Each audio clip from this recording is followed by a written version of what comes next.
Siddhaswarupananda, Paramahamsa Namine, Siddhaswarupaya, Radha Krishna Prasaya Devi. Namo Siddhaswarupananda, Paramahamsa Namine, Siddhaswarupaya,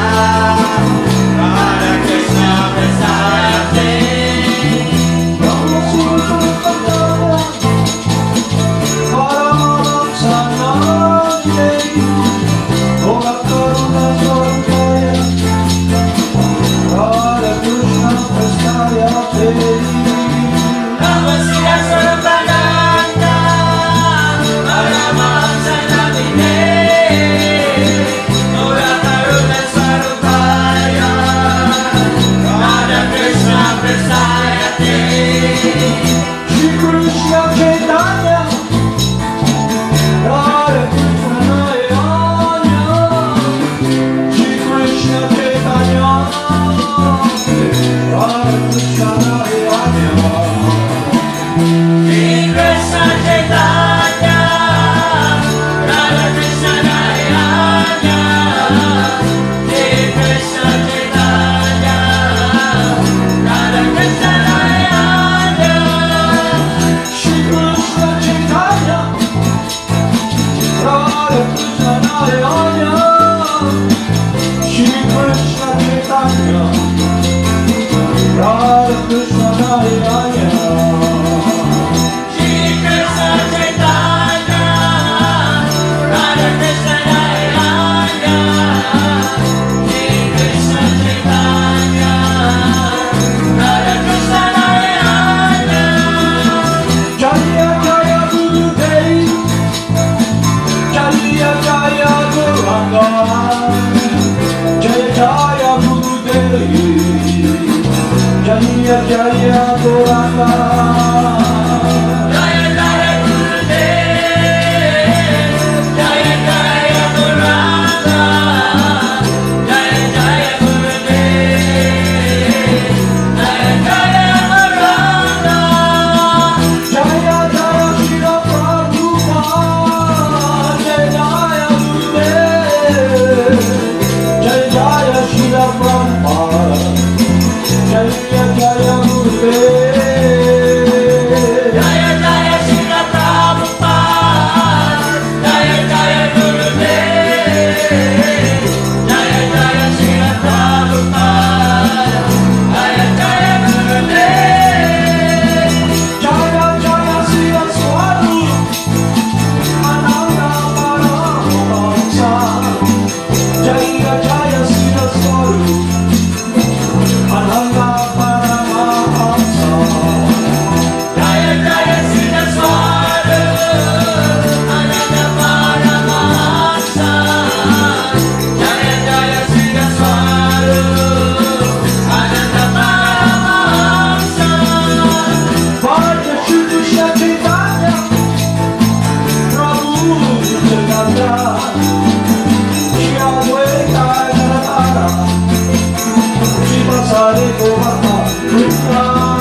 The main reason for our study program is to be able to have this wisdom to be the foundation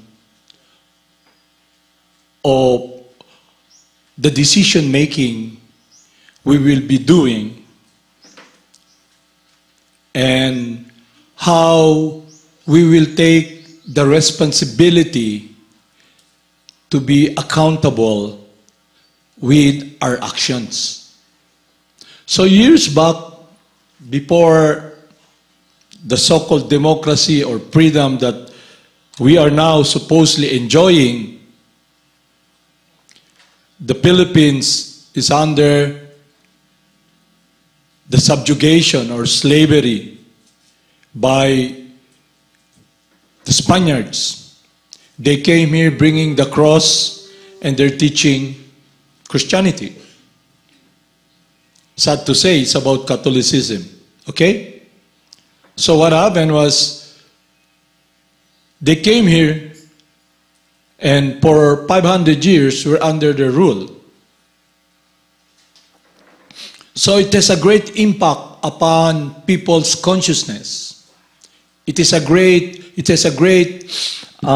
weight upon people's decision because of the doctrine or the teachings through their coming and association that has been ingrained or embedded in the psyche of those who followed the process of the faith they're teaching. Okay?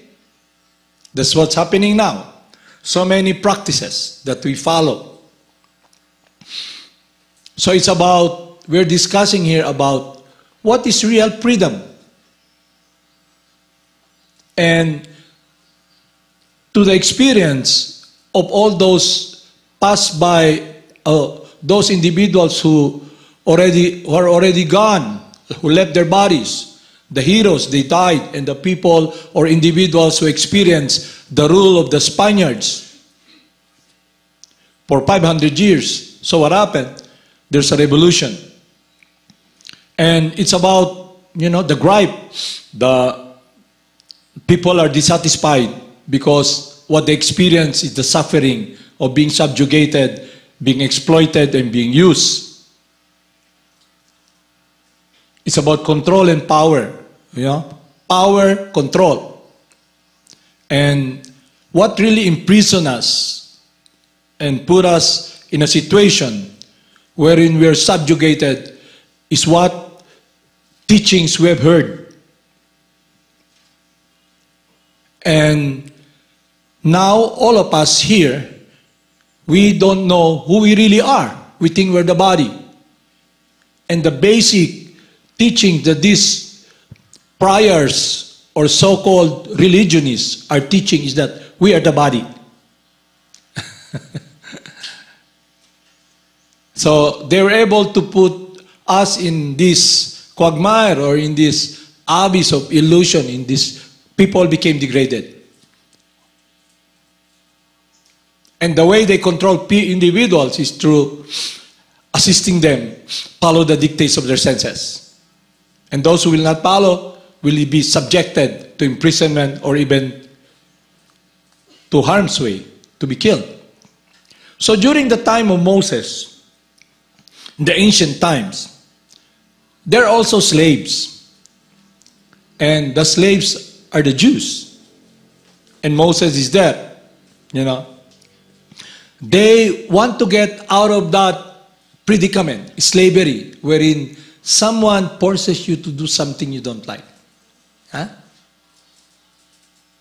So what happened was, to make the story short, Moses came there and saved them and brought them supposedly to the promised land. No?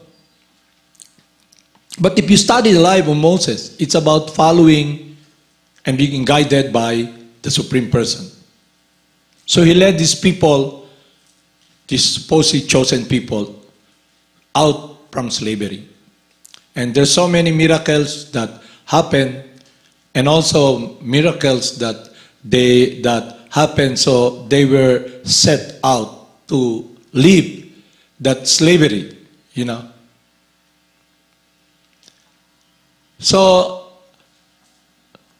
there is a process wherein we can become free from slavery. All of us here, we came from the universities, you know. You were indoctrinated with science, with teachings, and that has a great effect upon your psyche and your consciousness. And the reason we are enslaved is because we're ignorant of our true identity. So His Divine Grace, A.C. Bhaktivedanta Swami,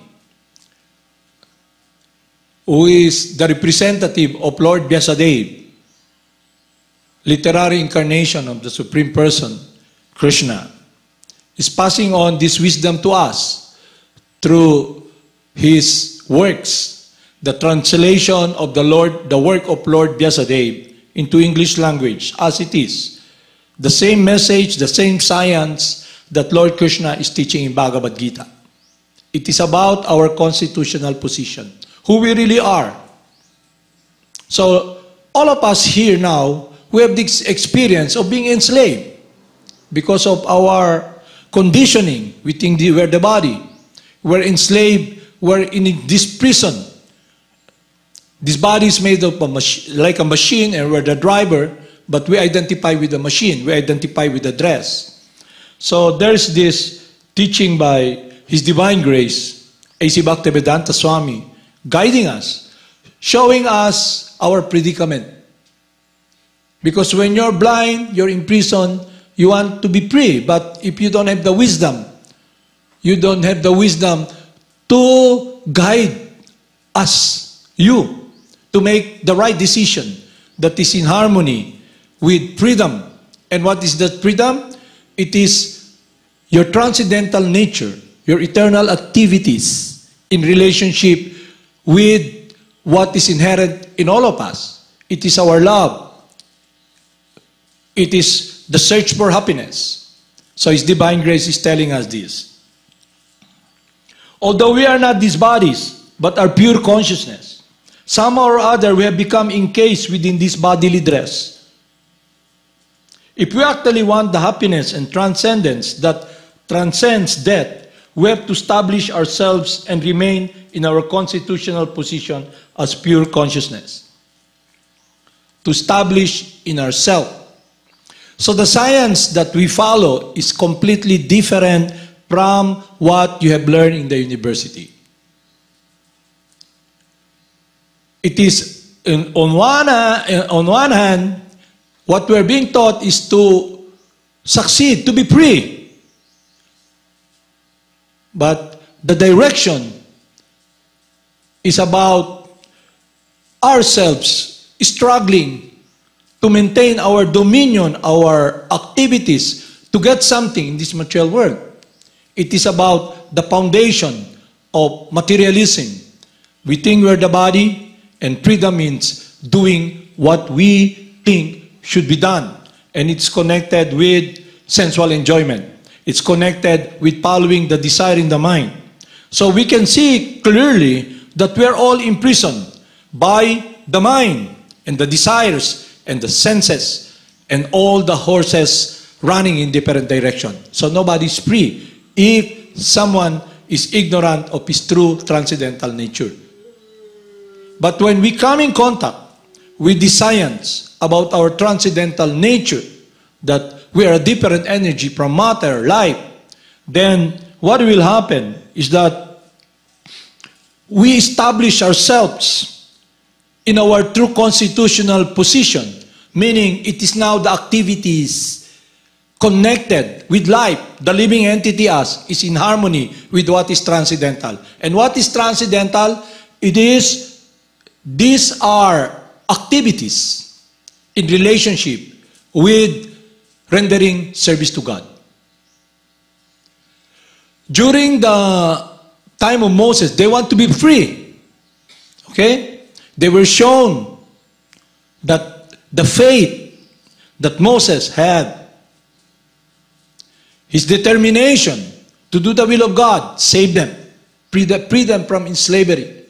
But there's another slavery or a conditioning that we should become free. It is the ignorance, or it's about false bodily identification. And it's connected with the mind. It's connected with our activities. It's connected with what we're doing. Because every time we do service to God, in our material conditioning, it's always hard. You always gripe, it's hard, it's hard, it's hard. But what is harder? When you're blind, you're imprisoned and being trampled, being subjugated by your senses, being trampled, being driven by the horses, the mind, into oblivion, suffering birth, death, disease, and knowledge, and in a direction where there is no happiness. Real fulfillment, because the direction you're doing, guided by the mind, based upon the influence of the three modes of material nature, is not connected with what is transcendental. And the crux or the solution is to be guided by God Himself. So we're in this predicament. We have this body now. We're covered, we're encased by this body, by the mind, and the false ego identifying ourselves as the enjoyer, the supreme person. No? But in reality, we are not all-powerful, we are not God. And we have been conditioned to think, I'll do my will. I am free. Free. I am free. But in reality, absolutely, you're not free. You're in prison. And how did it came to that point? It is due to the conditioning of what teachings of the sound that we have heard. And the sound is mundane. It's connected with ignorance that we are matter. Okay? We are the senses. We are the mind. We follow it. We identify with it. So the first hurdle is to be situated, to establish ourselves. And how can we establish ourselves? Because we have become conditioned. We eat, we sleep, we work, we struggle in this world. So there is a process of the science of pure devotional service. The science that we should be engaging in. The practice that is purifying. For example, majority of us here came from different faiths, When we go to the church, you kneel down, yeah? You go to the house of God, you pray. You always say, let us put our life in the presence of God, as if you're so powerful, yeah? But what should be, your consciousness should be, you should be doing the will of God. Because you're not all powerful. What we should do is to find someone who is the representative of God, who's not different from God, who will teach us. So, if He teaches us the science of pure devotional service that is connected with our transcendental nature, life, then it will free us from the suffering. It will be the salvation for us. So it means practice. All of you here, it's really awkward to bow down, Why will I bow down? But when you bow down, you're not actually surrendering to the Lord in the beginning. You bow down because it's an obligation. It is a process that tells, if you go to the temple of God, you must bow down, you must pray, you must kneel. And in our case, we bow down. But when you are bowing down, it is a ritual most of us do. Bow down because it's a program that we have to follow. But if you're really sensitive through the process of chanting the holy names, you begin to see, I'm not really surrendering to God. But the process of bowing down, meaning you're now making it that I decide that my mind doesn't want to bow. My head doesn't want to bow. And in the beginning, I identify, I am the Lord. It's really shameful. It's an embarrassment to bow down. Why will I bow down? But the process that we do and follow is based upon purification of the mind. So when you bow down, you make the decision, I'll bow my head to God. In the beginning, you're not really surrendered. But as you carry on the process or activities that is purifying, hearing the sound, the chanting of the holy names, purifies the heart. So you begin to establish your constitutional position that you're eternally the loving servant of God. But in reality, that's what is absolute reality. Because you're not all-powerful. You have been enslaved by this conditioning, by materialism, being taught in the university. You're the body, and the goal of life is economic development. Never ending. There's no period. So what imprisons us is ignorance. So we must be very careful to listen to what we hear, whom to follow. Whom to listen, whom to follow. And then, when you establish your constitutional position, we have discussed already the demoniac nature. The demoniac nature is, it's all about yourself. It's under the influence of passion.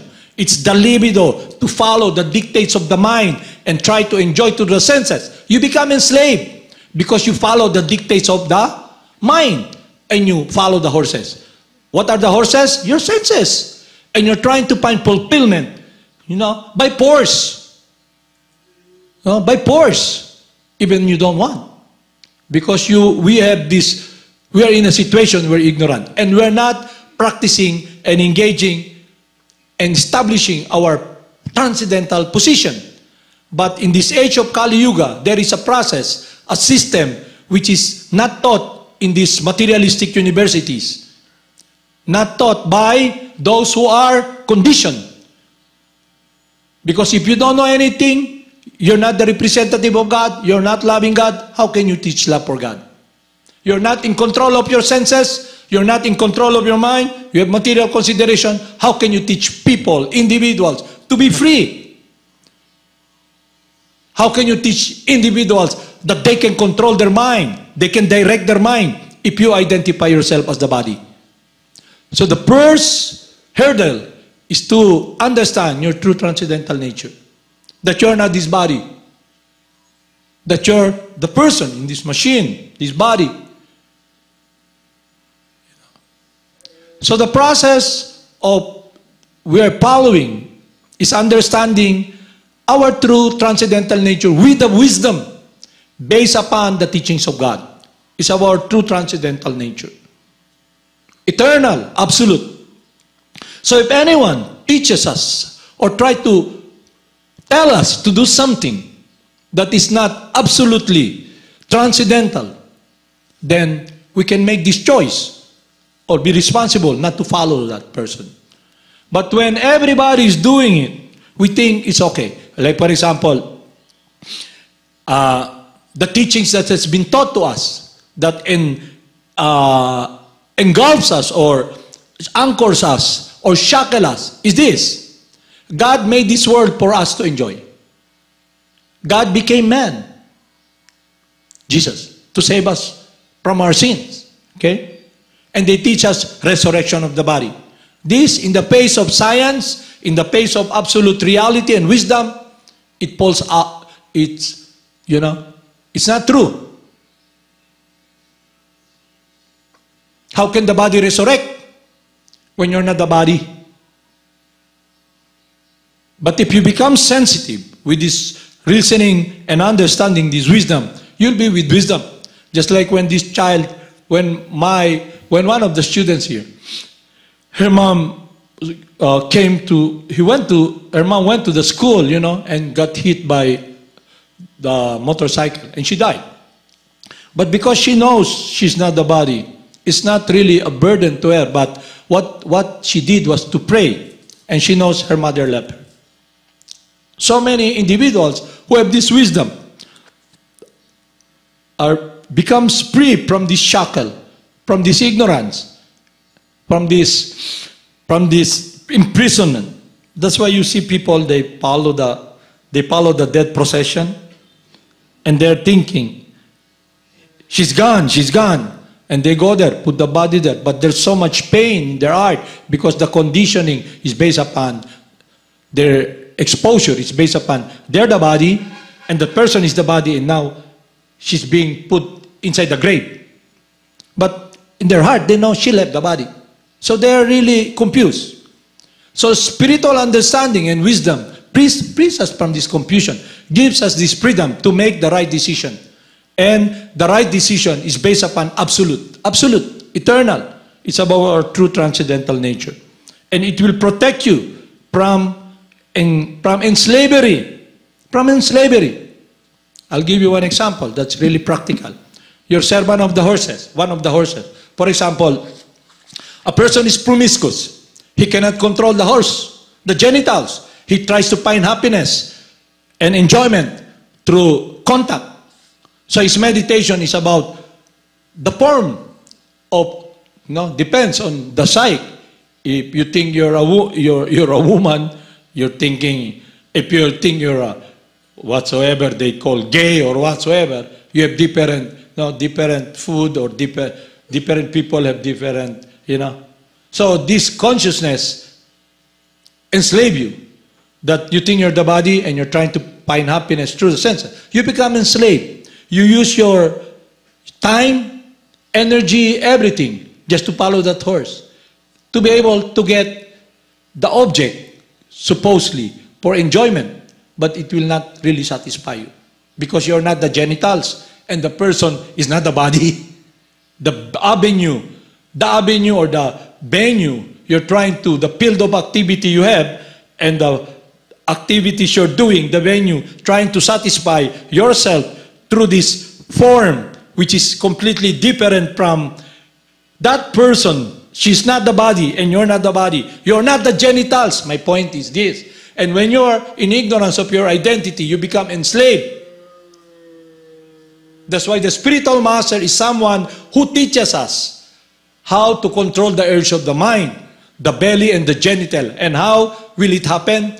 Through wisdom, in connection with activities in harmony with the will of God, with life, and through association with the teachings, with that wisdom, it purifies us. Like there is a 9 process of devotional service. Hearing. We've been encumbered. We've been enslaved by what we hear. Yeah? By association, because the people who are also servant of their senses, who wants to dominate us, uses their body, the sound. Just like the politician, di ba? What do the politicians do when they go campaigning? What do they do? What do they do? Promise, I'll save you. I'll serve you, I'll serve you. Serve you. Sound that comes, and there's someone there showing all his credentials. He's a person, with all these labels, He has been for 50 years the governor of Bukidnon. He has been serving the Congress. And then he comes telling people, I'll serve you, I'll serve you. But what is real service?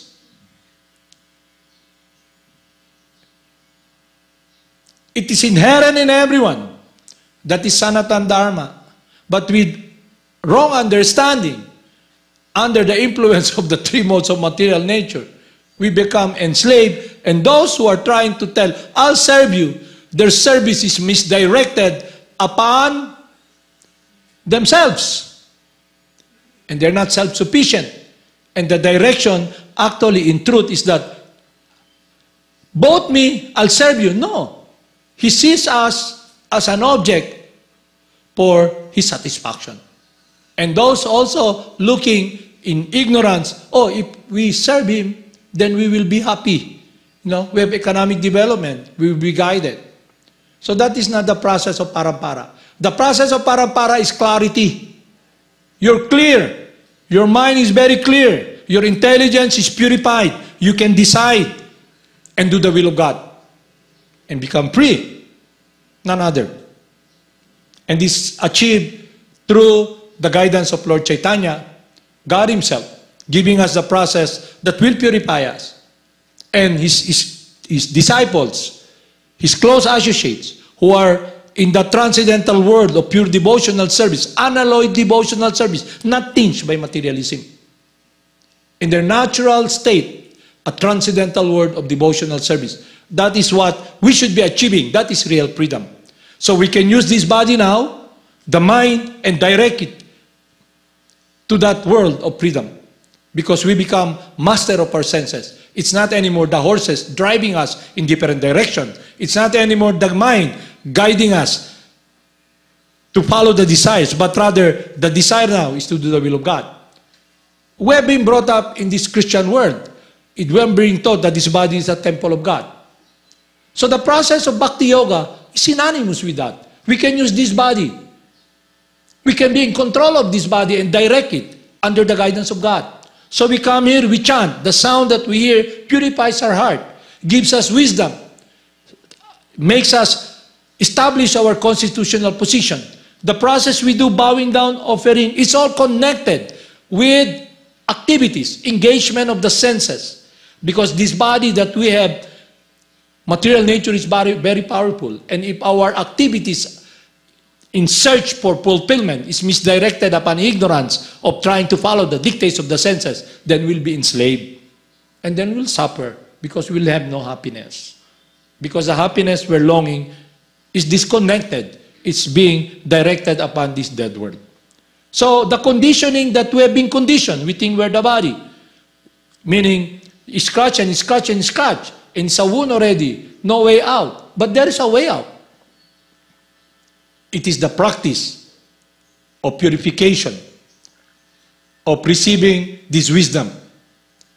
So that's why His Divine Grace, A.C. Bhaktivedanta Swami, and our initiating spiritual master gives us the process of purification. Just like we always give example that if your hands is dirty, your two hands are dirty, you know, you need water as a cleansing agent and soap, you know. So if your eyes, your disease, you have cataract, they have to take off the cataract so you can see, you know, with your gross senses, the light, you know. The intelligence we have, if we have, is it under the direction of what is our constitutional position?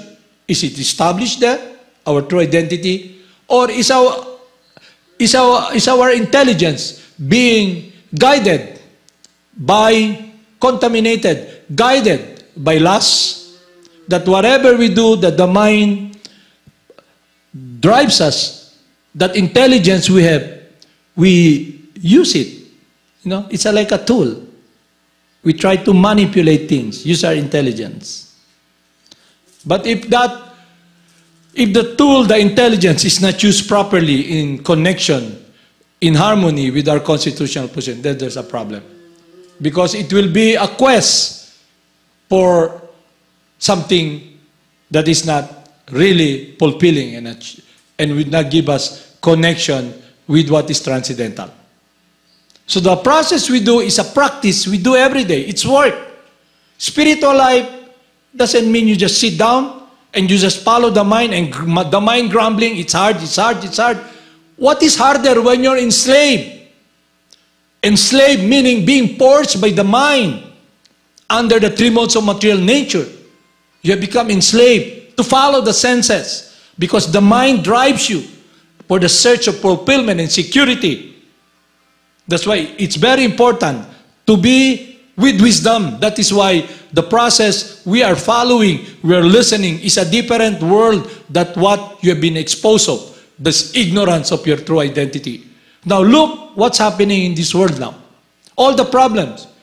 What are the problems? Social problems. You know, abortion. You know, drug addiction.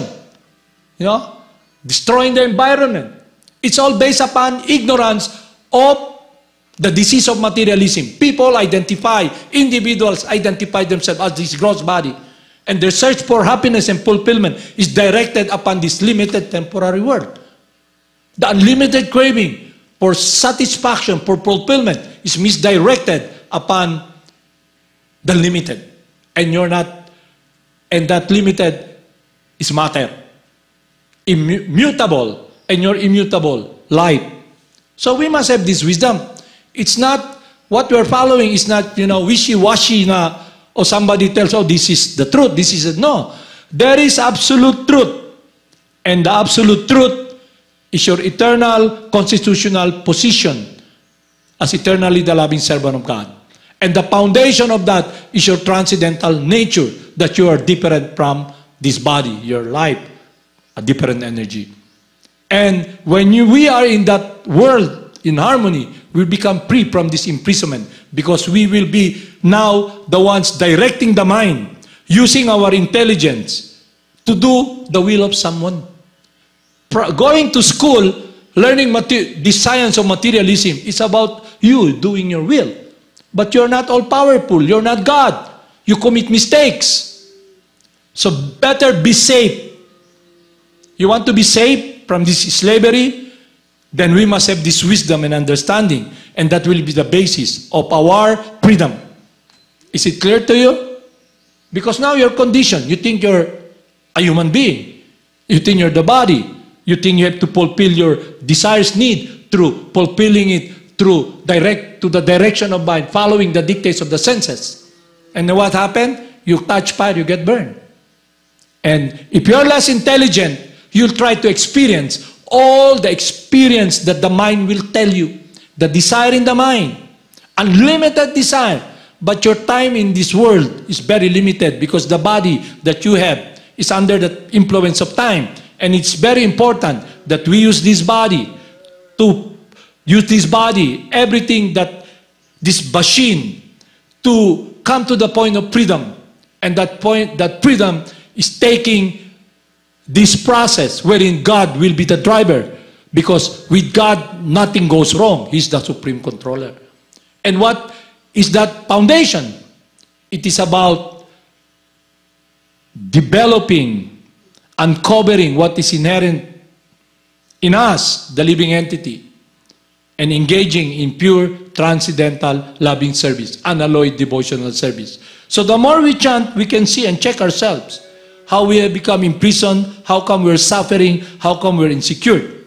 So there's this process wherein we meditate and enter that world by the chanting of the holy names. So when you chant the holy names, Hare Krishna, Krishna Krishna, Hare Hare, Hare Rama, Rama Rama, Hare Hare. It's God Himself who will protect you, who will embrace you, who will guide you, who will free you from this material consideration.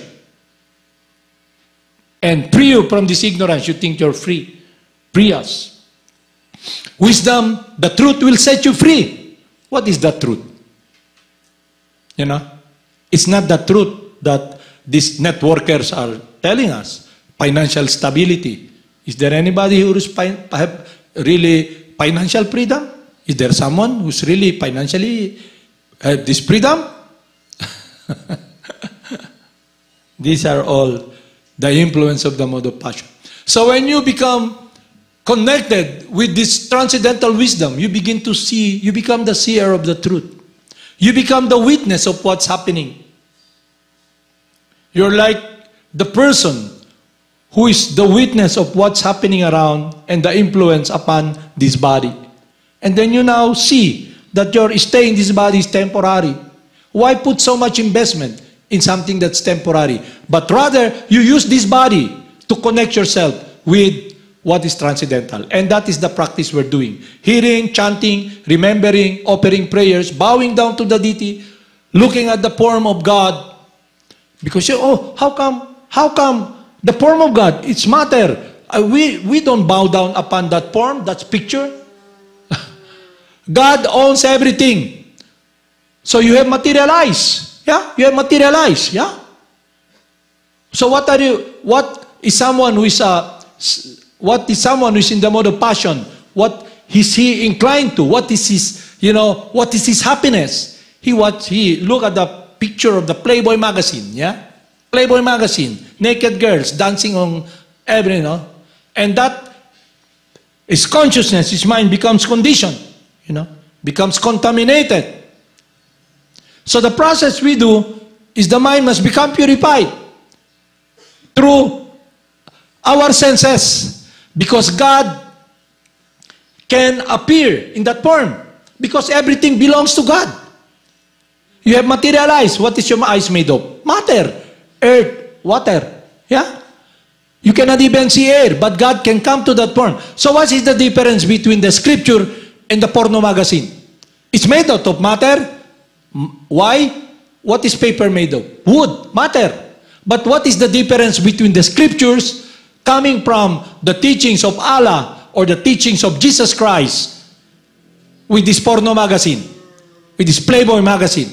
There is a gulf of difference because it's a different world, a different energy. It's not transcendental. And when you read that, you become engrossed. You begin to become motivated and driven by force by the mode of passion. You become enslaved. But with this wisdom coming from the teachings of the Supreme Person, because we like to eat, we have this tongue. That's the reason you have this tongue, because you like to taste. But what are you tasting for so long? Diba? But there is a process. When we cook food, we offer it to God. It's prasadam, spiritual food. When we eat it, we put it inside our mouth, it purifies our tongue, purifies our heart, prasadam. You bow down to the deity, to Krsna, it purifies you. You bow down to someone, the networker who tells you financial stability, you become enslaved by this desire, desire. I want more. I want to be established, but it never happens. Have you ever seen all those individuals who promise you financial stability? The kapa-kapa, kapa-kapa lahat, all the huluga, all this financial networking.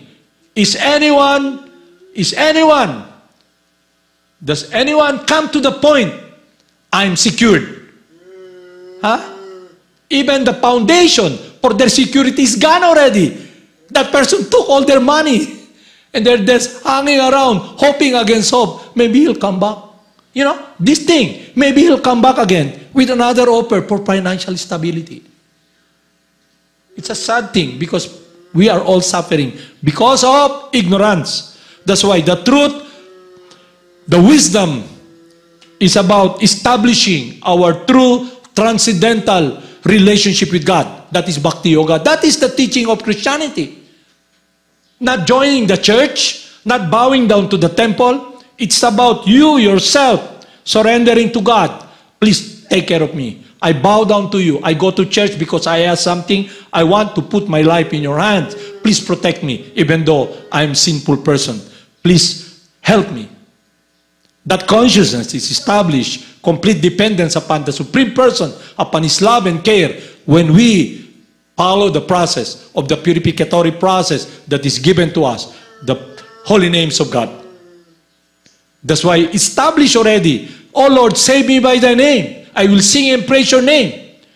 Look what's happening now. The people, when every election, there's this, whom are they glorifying? Diba? Before this, the president of America, who was not voted na, Trump, everybody's glorifying him. He's the one, he will save us, he will save us.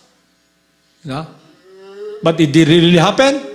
And after he's put in that situation, because he's not God, he's not self-sufficient, he's desire-driven, and everybody dissatisfied.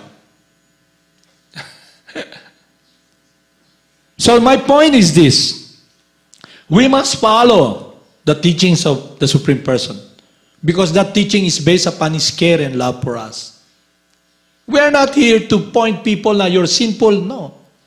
We're here to show us, to show everybody else, that when we discuss this science, we can see our situation, our predicament, what has covered us, and we want to experience this freedom in our heart, association, to experience this fulfillment without being driven to get something from this world. A meditation that is internal. It is a connection with the source of happiness, the Supreme Person. That is the science of yoga, Bhakti Yoga. Is it clear to you? So to be connected with the will of God, we must have this wisdom. To be in harmony with what He wants. And what we have been exposed to this world is the exposure of separation from the will of God. It's about economic development for our senses, for our community, for ourselves, our family. It's all about us, not about someone who owns everything that is temporarily given to us. We misuse it. That's why Scripture is based upon clarity of what is transcendental and the reality, the truth. So if we understand even this teaching in Sri Upanishad, everything animate or inanimate that is within this universe is owned and controlled by God.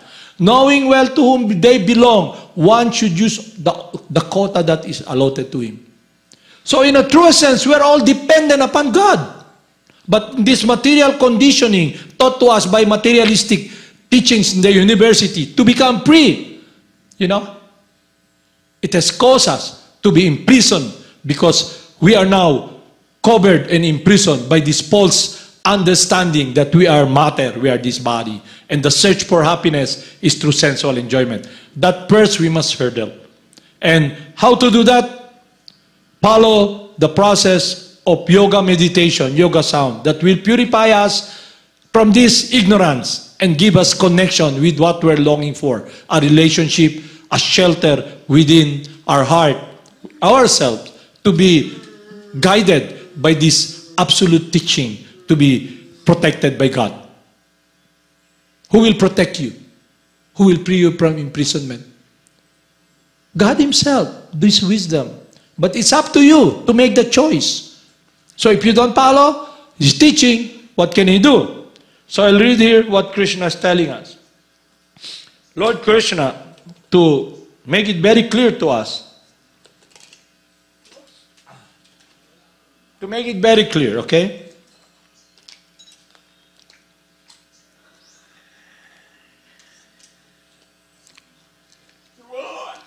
He tells us, the Supreme Lord is situated in everyone's heart, O Arjuna, and is directing the wanderings of all living entities who are seated as on a machine made of material energy. How are we directed? When you identify yourself as the body, this material conditioning, you'll be directed by the three modes of material nature. Okay? And he tells Arjuna, O scion of Bharata, surrender unto him utterly. By his grace, you will attain transcendental peace and that supreme and eternal abode. So we're all talking about the kingdom of God. This body is a temple of God. We are actually connected with God. But to be connected, we must have this wisdom and establish our constitutional position and activities in that harmony, transcendental relationship with God. That is the science for peace. And he tells us, if you become conscious of me, you will pass over all the obstacles of conditional life by my grace. If, however, you do not work in such consciousness, but act through false ego, not hearing me, you will be lost. So what protects us? When we chant the holy names, when we follow the 9 process of devotion and service, we are developing or practicing this relationship to be pure. So the foundation now of success, of freedom, is to do the will of God. Anything that is not pleasing to God, we will not do that. That's the foundation. So if a person is making progress towards that direction, then he's protected.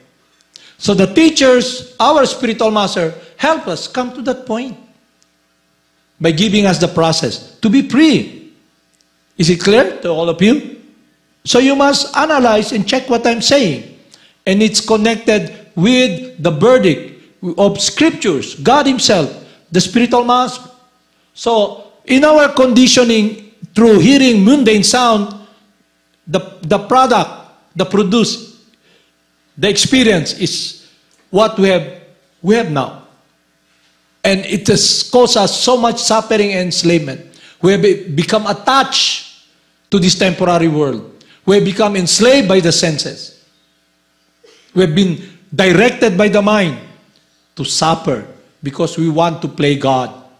We are not in harmony with what is transcendental. That is our problem. So to become free from this imprisonment, we must have this transcendental wisdom and establish our constitutional position and nature, meaning do the will of God and love God. That is the teaching of Jesus. Very simple. But the mind, is very complex because unlimited desires are there with the promise of enjoyment. And your servant, and now you identify with the body, naturally you'll be imprisoned you don't need to go to prison. You're imprisoned in this body. You're already imprisoned by the laws of material nature. Now you're imprisoned with this consciousness of materialism, not knowing who you are. You're ignorant. We're all ignorant. And Krsna loves us so much. Our spiritual master has so much compassion upon us. So he teaches this truth. But anyone who will follow it, they'll succeed. Anyone, young, old, different, they will succeed, provided we follow the will of God and become free from this imprisonment. To be in a world of pure unalloyed devotional service, love for God. You can make a stand now because you have this relationship that no matter what, you make a stand to do what is pleasing to God. And the senses follows, the mind follows. You become master of your senses. Go Swami, you're master of your senses. You're in control of your senses because your life, your love has been now established in your transcendental position as eternally the loving servant of God. Meaning, whatever you do is what is pleasing to God. Your happiness is what is pleasing to God. Your happiness, it was what He wants. In this materialistic school that we have been brought up, materialism is all about us. Me, I, me, mine. It's all about myself, about my selfishness. Understand? So where this science free us from the science, this transcendental science, when there is light, there is no darkness. Understand? So with this transcendental wisdom, we can become free from this imprisonment. That is the greatest gift. That is the love the spiritual master is giving us. To free us from this imprisonment. So the spiritual master is not someone who placates us. You know what's placating? The spiritual master is very close with the false ego. Because we are not the false ego. It has covered us. The living entity, you, me. By nature, you're gentle, you're kind. You're compassionate. But why is it that we're hard? We're hard-hearted. Kumbaga, ginagawa natin, pakapalan na lang ng mukha. Because we identify with our body. And the only way to protect ourselves, pakapalan na lang ng mukha. Di ba? To become callous for the suffering of others. To become callous even for what we're experiencing, the suffering of emptiness of the heart. The sadness in our heart. The longing for protection, for love. Now we're imprisoned, enslaved by the mind, the senses. We're enslaved by the science, this ignorance. So you want to become free? Where there is light, there is no darkness. And that light is the transcendental wisdom. And that wisdom is about our love in harmony with doing the will of God. Haribol Namaste.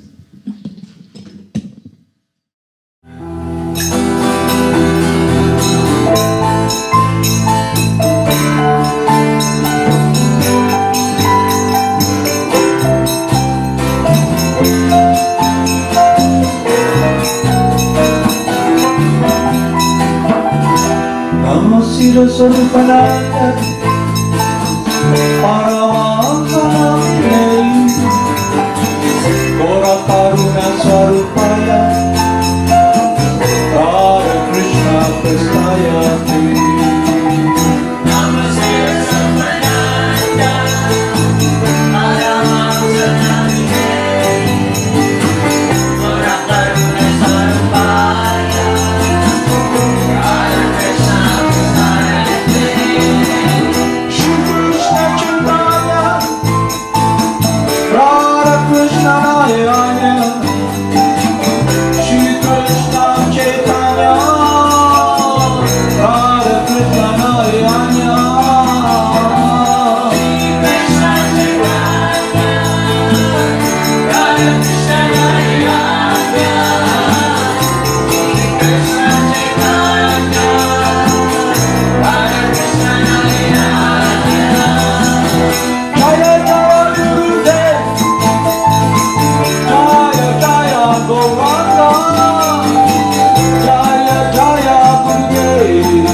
Jaya Srila Prabhupada, Jaya Jaya Gurudev, Jaya Jaya Srila Prabhupada, Jaya Jaya Gurudev.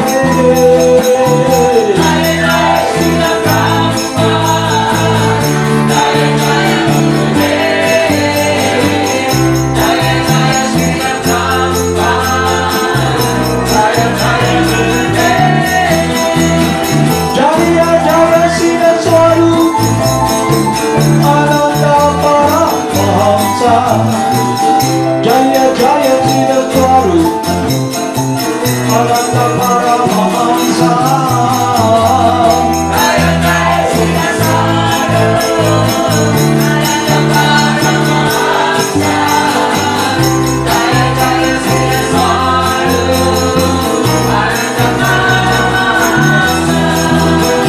Bhagavad Krishna Chaitanya, Prabhu Nityananda,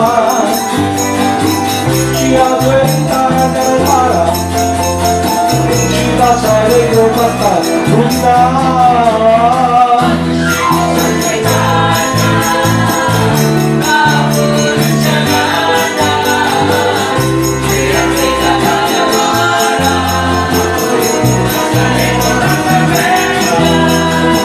Gopala Govinda Rama, Madana Mohana, Gopala Govinda Rama, Madana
Namo Siddhaswarupananda,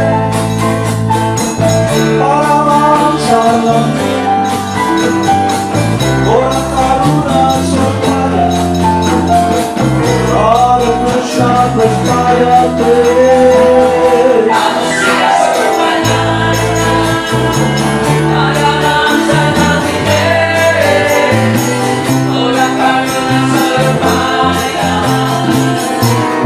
Krishna